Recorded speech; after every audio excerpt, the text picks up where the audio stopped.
Hi there, Robin here, and this is the new Harbinger LX12 mixer.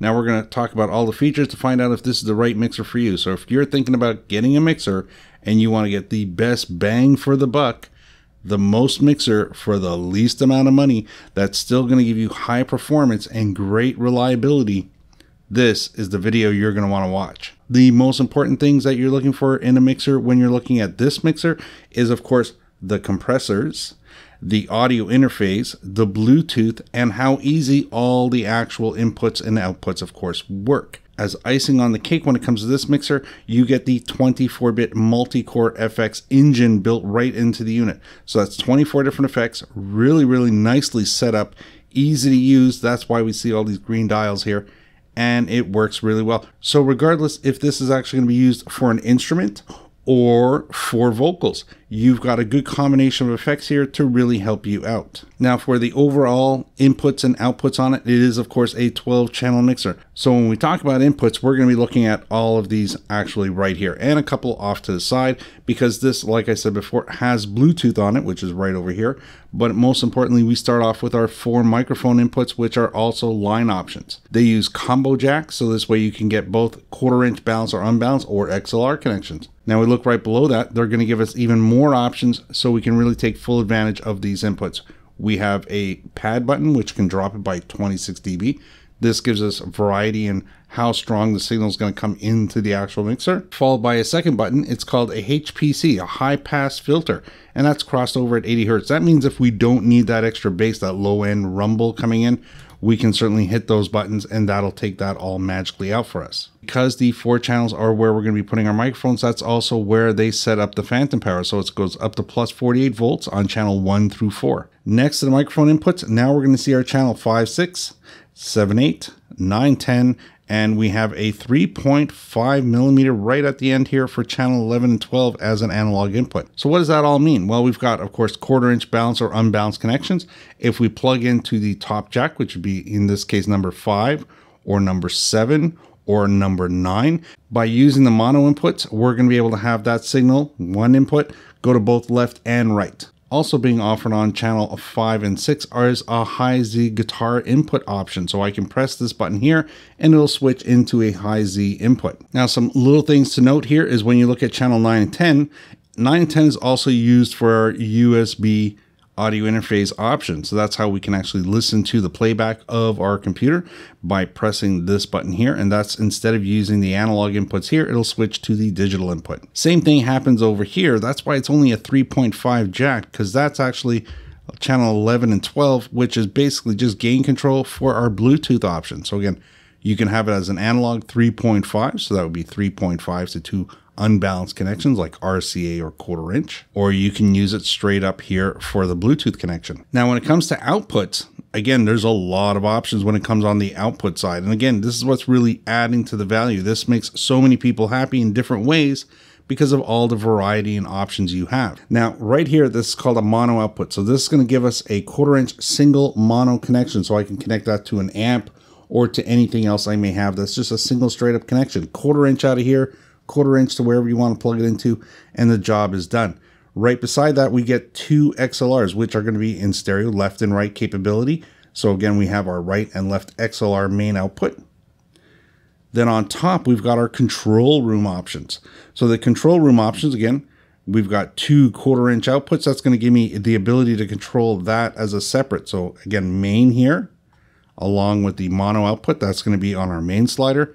And then on top, we've got our control room, which reacts similar to our headphones, which are going to be controlled right here. And then of course, below that, we have ourselves our headphone jack capability, again, controlled right from here.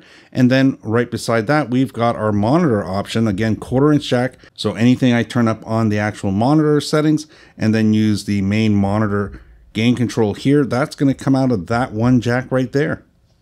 This allows me to have multiple choices when it comes to what I'm going to get to listen to. It also has an analog output, which is a 3.5 record output in stereo. So this is the same signal that will come out through the audio interface, but it's going to come out in analog. So if I have any external recording device that I want to connect up to, I can use that record out to make that happen. And as I was saying at the beginning of the video, the amount of features and benefits that you get out of this machine is incredible for the price. So please use the actual link down below. It's going to bring you to Guitar Center, which is where you're going to find Harbinger mixers, and you'll be able to see the up-to-date current pricing right now. Remember, those links are what actually helps support this actual channel, so please go ahead and look down below and have a look at that. You'll also find more details into it, and that'll all be down in the description. So now that we've covered all the ins and outs of what's going on here, let's actually talk about all these knobs here. And we're going to refer to them as knobs in this video because that's what they refer to them in the manual.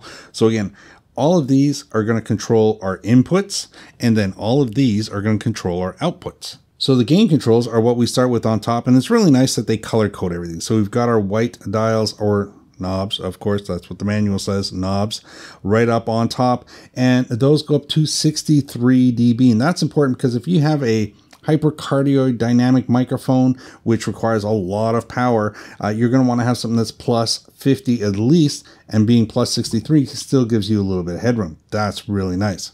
After that, we've got our compressors, of course, right on the first 4 channels. There are the dial controls for the compressors.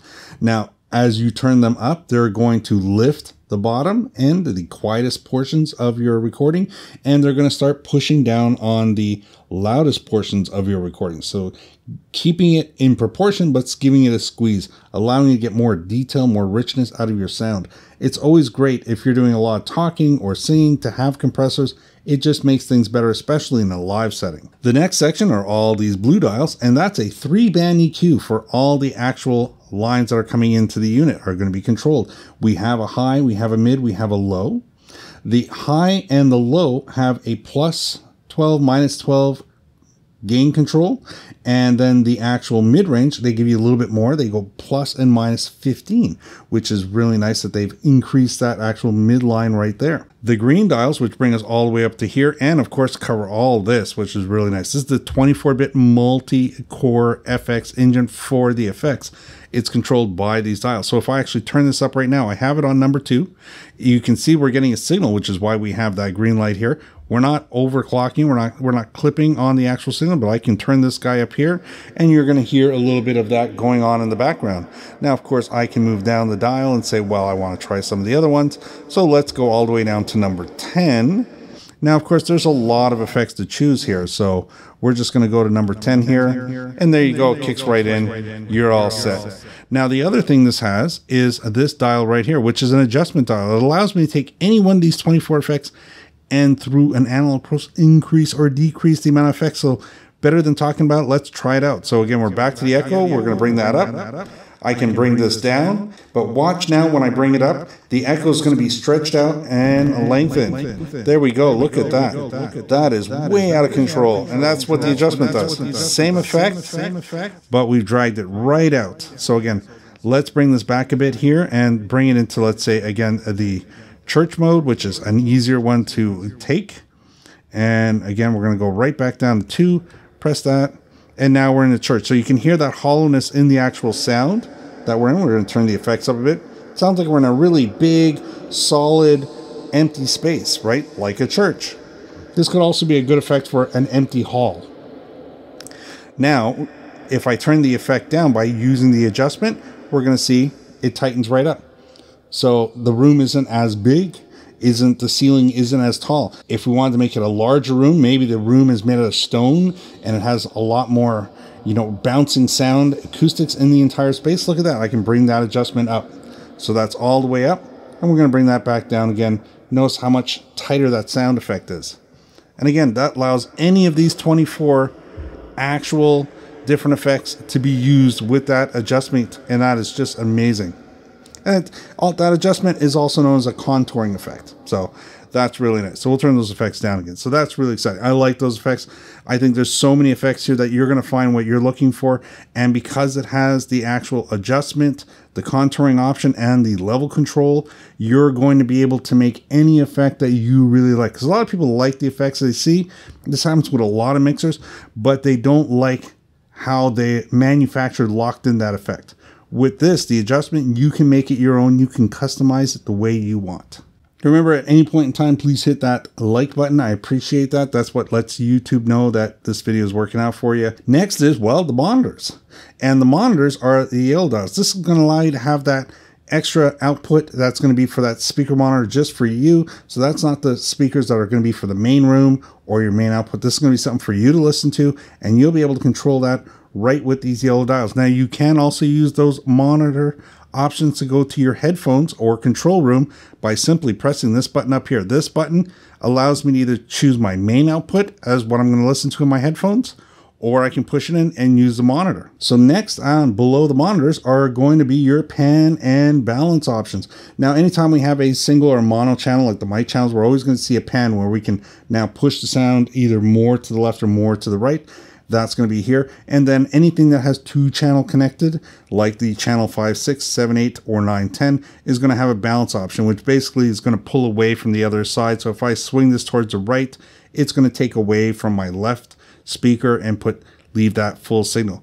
That's how the balance works versus the pan. But you're going to see that whenever you see a mono channel, which is like a single mic line, it'll be referenced as a pan, and that'll allow you to move to the left and right. And then if you have anything that's paired off, you're going to see it as a balance, moving it to the left and then moving it to the right. There's little lights hiding in between these dials that are coming up next. These are the clip indicators. So if I'm running that particular channel too hot, that clip indicator will go off. Now at the bottom, this is my level control. So unlike the gain controls, this is what I'm going to use to actually control my mix.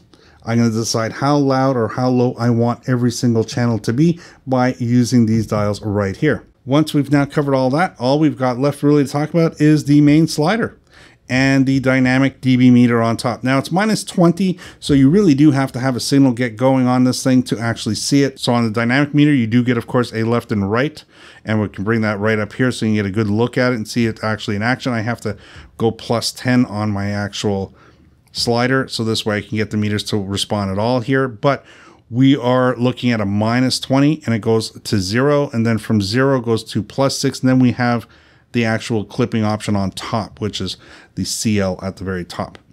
Outside of that, it's very simple and easy to operate. And the best thing that I like about this is the owner manual.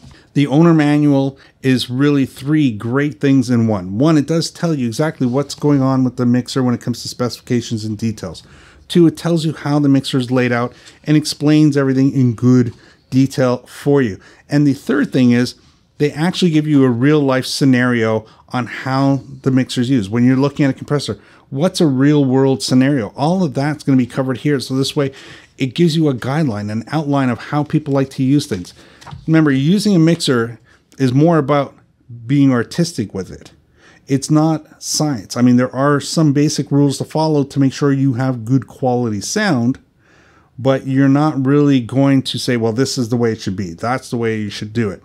You can play around with things. That's okay. There are some rules I like to follow, but that's a completely different video. So the last 2 things we're going to talk about right now before we wrap this up is the fact that, of course, it does have an audio interface, and that allows you to record onto your computer 2 channels out, 2 channels in. And if you're using it for live recordings, this is not a bad way to use it. That's going to work out really good for you. And if you're using it for anything at home in your home studio, like I'm doing right now, you're going to really enjoy that. Again, 2 channels going to your computer, 2 channels coming back. They also include a couple of little complimentary packages with the actual unit for software and software options. So you do get that included in the box. And depending on when you get this, this may change a little bit, but do check the details. And of course, look at Guitars Center website. So this way you can get all the details about the software and the software options that are going to work best for you. Now, the other big thing that I want to talk about is the actual Bluetooth stereo option built right into it. That's what channel 11 and 12 is doing here for us. So at this point, if you're a manufacturer making mixers and you're not adding Bluetooth, you're really selling the consumer short. I think all great mixers should have Bluetooth on them today. That's why so many companies sell it as an add-on for the mixer. Now, in this case here, we even have a solo button to go with that Bluetooth option. So yes, I can use it for rehearsal purposes, for playing backtracks, that sort of thing. If I'm just using this at home for my own personal use as a fun entertainment way to have karaoke, this is going to be the way to get this mixer connected to your TV with no problem. As long as your TV offers Bluetooth, so if it's a smart TV, it probably has Bluetooth, and you'll have no problems do that. If you're at a gig, if you're playing a set in, let's say, a bar, and you're going to be there for the next 4 hours, you're not playing constantly for 4 hours. We all know that. Occasionally, you're going to go to the bar, you can have yourself a drink. You're going to want to be able to keep the actual patrons there occupied and entertained with some music. So you're going to want to play something from your playlist, and you're going to be able to do that by connecting wirelessly from your phone or tablet to the actual mixer. And then, to make sure nobody walks on stage and decides to take one of your hot mics and start singing to it like it's a karaoke night at the bar, you can press the solo button, and that's going to disable everything else on the actual mixer from coming out the mains outside of the actual Bluetooth. Voila. That is an amazing feature to have, and that's why everybody should have Bluetooth on a mixer. So there you go. Well, remember, all of Guitar Center links are down below. That's what supports this channel, and at any point in time, please, hit that like button, because if this worked out for you, there you go. And don't forget to comment and subscribe if you haven't already. I always appreciate that as well. So this mixer is also going to be showing up in how to set up a mixer, and it's also going to be showing up in one of our other videos on how to set up a PA system. This mixer is the one that you're going to see there for you as well. And maybe I'll see you in the next video. I'd like to say thanks for watching. Bye for now.